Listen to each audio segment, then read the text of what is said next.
Guys, kain muna tayo dito sa Kanto Sisig. Meron kasi masarap na sisigan dito sa May Remedios. Ito.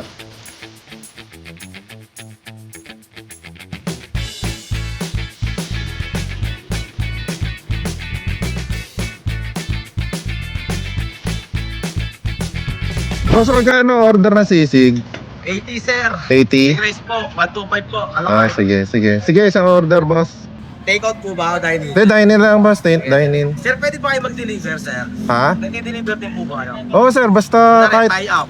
Malapit lang naman eh. Kahit basta malapit lang, sir. Pwede. Pwede pa-deliver, libre na food. Ayos yun, ah. Saan ba yan, sir? Saan yung deliver? Remedios lang sir, hindi naman sa loob na. Sa loob lang. Ex-deal. Magdi-deliver ako tapos libre food. Sige, di-deliver ko muna yan, boss. Tapos... Ito na ba yan? Oo, boss. Sige, di-deliver ko muna. Tapos, libre ako sa food. Only rice sir, libre ka. Sige. De-deliver ko muna. Thank you sir. Okay. So, yun. Di-deliver muna natin tong order. Dito lang eh. Tinuro naman sa akin yung direction. Ang ganda ng deal na yun. Libre yung food, only rice pa. So, kung napapalagi kayo dito sa Calamba, sa Remedios, sa Halang siya. Sa kanto lang yun. Meron din silang Facebook page yung Kanto Sisig. Deliver muna natin. Ex-deal to, par.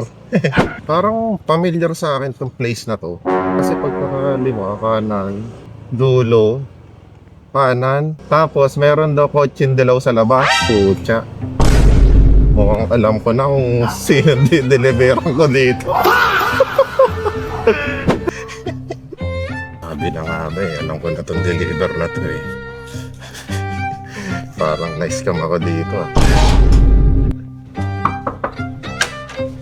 Deliver po.